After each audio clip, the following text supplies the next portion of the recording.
Hi guys, I'm really excited to be here today at the Sheridan Grand with, I actually have no idea how to describe what you do. I've read that you're a social media machine, but I thought maybe for people who don't know who you are, how would you describe what you do to your parents, Gary Vee? I would say, first of all, thank you for having me. I would say I'm an entrepreneur who just happens to also believe and am passionate about producing an aggressive amount of content on the internet because I think attention is the gateway to all entrepreneurial and most ventures. And so really broken down, I'm an entrepreneur. Fantastic. I heard you produce 100 pieces of content a day. Is that true? That's a lot of content. It's a lot of content. Me and my team, if you count individual tweets that I write all day long, are probably pushing that number. It's something I believe in. I produce as much content as I can for Facebook, Twitter, Instagram, LinkedIn, Snapchat, YouTube, podcast, email, my text messaging platform, Facebook Messenger. And you have a live, that's so much content. TikTok. Well, for me, I'm on it in every waking moment that I'm not operating. And then obviously I have a team behind me that's producing at scale. And so, look, I think producing relevant content, I put out a piece of content today talking about how to treat airline employees. That's a very narrow thing to talk about, So when you realize how attention is spread out the internet, I believe that most people will be in the ballpark of 20 to 100 pieces of content as a company for sure, and as individuals who aspire for their business lives to be wrapped around their individual selves. Well, I thought I'd make you an Australian-inspired smoothie. I'm into it. So I've got your favorite blueberries. Yes, thank you. I've also got barbecue shapes. Have you had these before? I have. So yeah, you're actually quite... I've been to Australia 8 times, and one of the trips was an 18-day wine buying tour. Oh God. Where I really got immersed. Yeah, it was intense, but I haven't had these. Okay, so these are burger rings. Yeah, I'm excited. I've got some King Island Dairy cheddar. See that?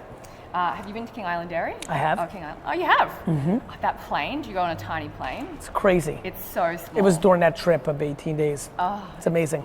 And I've got Vegemite, which you said you've tried before. I have. Lamingtons. Know it well. Tim Tams. Obsessed. Obsessed with Tim Tams. And Chocolate Big M. I'm super excited. Okay, great. Okay, well, I'm going to make it as we talk about social media. Please. So, can I have one of these? Yeah, you can. I want to try it. What do you think? Really good. I'll put a lot of those in. So in terms of social media, yes. Do you feel like being so active on social media has changed the way you view the world? Because I remember when I first got into Instagram, I would look around me and look for content creation opportunities. So whether it's at brunch or I'm going for a walk, like you just see the world differently, which I actually really love. Yeah, makes sense. But it's sort of hard to switch off, I think, because you're always looking for content. And I know that you talk. I don't create that way. Okay, so I don't see content. I've actually just recently gotten into a place where I'll do first-person documentation a little bit more. For me, the reason I think I've noticed that the world differently is I like people's perspectives. And so for me, it's less about I'm not very visual and oh, there's a great shot of, I'm actually oblivious to visuals around me. I'm usually looking down at my phone. I don't like taking food shots. I think it's changed the way I look at the world because I've been able to get so many people's different perspectives globally.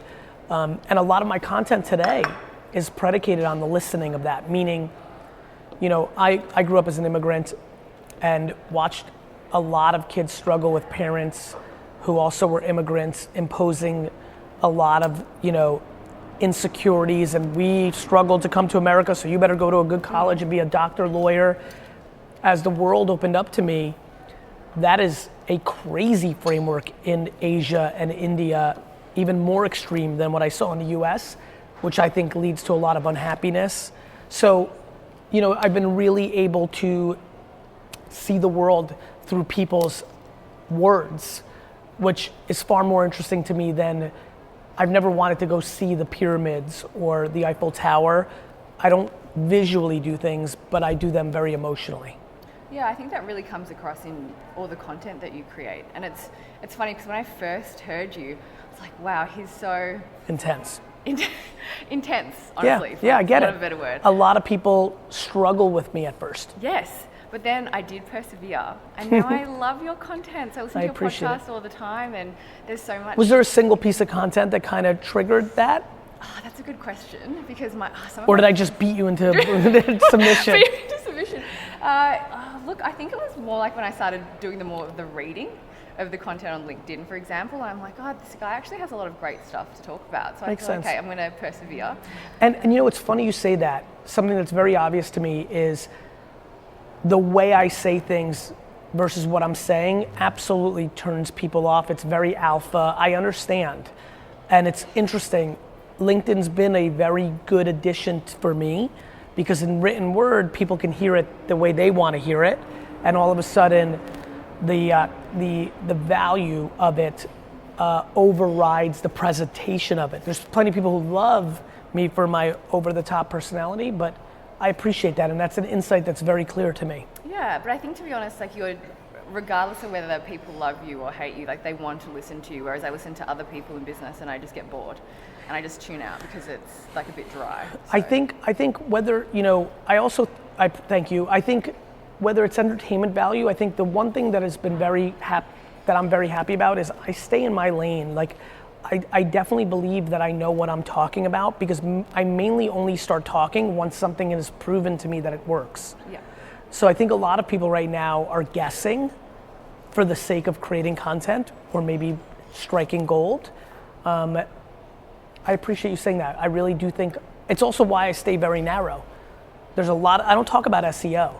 I don't talk about, you know, global economics. I don't talk about a lot of things because I'm not educated on them, but I think that staying in your lane of expertise matters. Yeah, well, I think social, I know, looking at the content that you put out, I think it's really interesting because you're very much in that space and you have to be an early adopter to, say, new platforms like TikTok. In Australia, they actually recently just hid likes on Instagram. I'm aware. Which has been interesting. Which I'm a huge advocate of. Really? Why?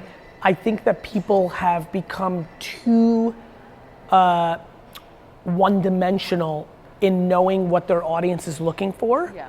Completely predicated on the arbitrary number of likes. And I think it has limited creativity and expansion of people's horizons. And I think it's an extremely healthy change. Okay. And I'm hoping it becomes a global permanent change. I really do. And I'm somebody who gets a lot of likes. Yeah. I just think it will be better for more people. How do you think it will impact influencer marketing? Don't forget there's back-end analytics. Yeah. And a brand cares way more about awareness and relevance than it does about how many likes. So I don't think it's as negative to big influencers as they may think. Okay. So I'll be interested to see how the changes affect people's usage of Instagram. So I guess, what do you think we should be looking for? What sort of content forms and apps can we be looking for if Instagram starts to die off? So what's like the next big thing? TikTok's the only thing that has the potential to play at that level. Yeah. But then it's doing things better. Instagram, Facebook is still a monster. Yeah. Instagram's not going away. Yeah. So what people struggle with is when they've amassed a big audience or they've won early, when it becomes a game of best, not first, they get fearful. Yeah. My answer is to be better at Instagram.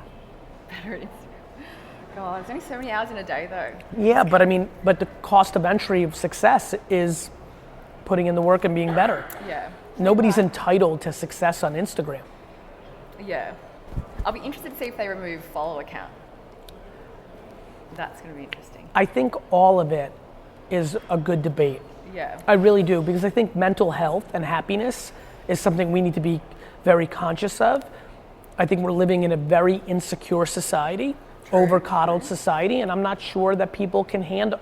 Do you know what would happen if Instagram took away verified blue checks? It would crumble the self-esteem of 98% of the people that have one. That is really sad to think that. I know. I believe that to be true. Yeah. So as you know, as somebody who benefits in a lot of ways from all of these badges or metrics, I'm not selfish enough to want them to stay when I'm super aware that they come at the detriment now. Those people will stay insecure because they'll go to the next thing. And I hope that hiding likes or me mentioning these scenarios get people to start getting into a place of trying to find happiness for themselves, not from outside affirmation. Yeah, I think that mental health piece is definitely a huge part of social media, especially for the younger generation. Well, it just exposes truth. Mental health, all that social media is a mirror. We didn't have that mirror back in the day, but I promise you as a 43-year-old, there was tons of insecure people in my high school too. It played out within the four walls of the high school, not at scale on social. Yeah, it's interesting. I think, I'm sort of fearful for the next generation, but that's classic generation ahead talk. Yeah. The same way the same way the generation older than you said the same for you. Yeah. Like things will always change. There was incredible articles written about the kaleidoscope when it was first invented, that it was going to ruin society because kids spent their whole day walking up and down looking at the world this way. People are fear-based. People are insecure. People have egos that their generation's the best. They're all bad traits, and thank God people die so that they don't stay in the system.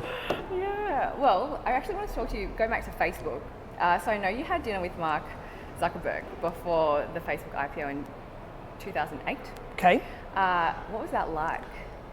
Amazing. Mark is in the 5 meaningful dinners or getting together drinks that I had in that period between 07 and 09 or 08 and 11, it was just very clear to me that he had an unbelievable grasp of where he was taking the company, of human behavior.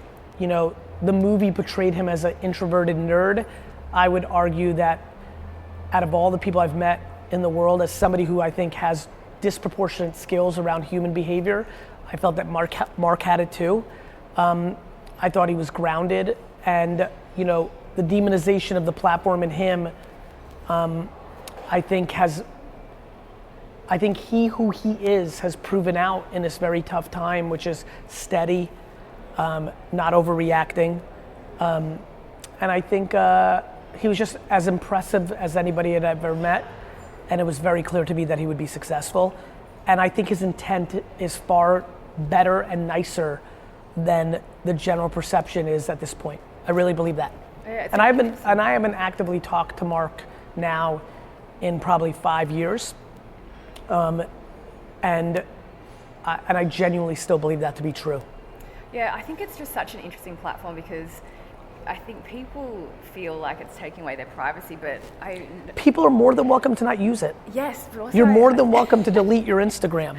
But even what you're saying about people prefer convenience over privacy, I actually think that's so true. Yeah, of course it's true. Everyone talks about privacy, but nobody acts on it. Yes. You're all putting your credit cards into things every day. You're all putting information out every day. I think privacy is something people like to talk about versus actually live that truth. Yeah. So when it comes to investment, so you've invested in some amazing platforms, pretty much most of the major social media platforms. If I gave you $1 million today, what would you invest in? As something that's not out yet? It can be anything. It can be in my handbag collection, actually. Do you have a good collection? Oh, it's still small, so. I would probably invest in soccer, basketball, and wrestling sports cards. Cards. Really? Yes. I did not expect, that's a lot of cards. Well, I mean, it doesn't have to be. You can, really? A Wilt Chamberlain rookie card in great condition is $60,000. Jesus Christ, that's a lot of handbags. I genuinely believe that the sports card market over the next 2 to 5 years is about to explode.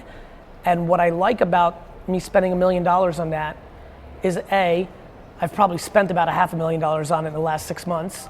B, it's going to go up in the short term, and if I don't get my timing right to liquidate it before it collapses, because every market goes up and down, it's an extremely consistent long-term investment. And I do believe for this cultured, sneaker, youthful generation that sports cards are our art. Look, that sneaker black market is incredible. And I believe that a lot of those sneaker kids can't get enough supply of sneakers, but they can get, if they believe in Ben Simmons, 1 million of his rookie cards. And so I'm seeing a lot of those sneaker kids graduate into sports cards and go from 5-figure businesses to 7-figure businesses. That's incredible. Okay, that was not an answer that I was expecting. I'm sure it's not. Are you a competitive person? I am. Okay, because I'm really competitive. Good, me too. So I'm proposing that we scull these. See who drinks it faster? Yeah. That's fine. Without throwing up, hopefully.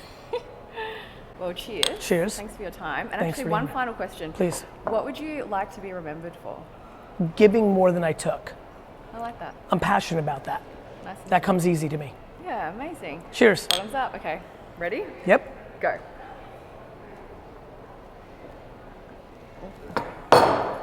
It's disgusting. I like it. Disgusting. Oh my God, gross. Thank you so much for your time, Gary. Thanks for having me. I really appreciate it. Thank you. Thank you. Oh, it's disgusting. I thought it was pretty good.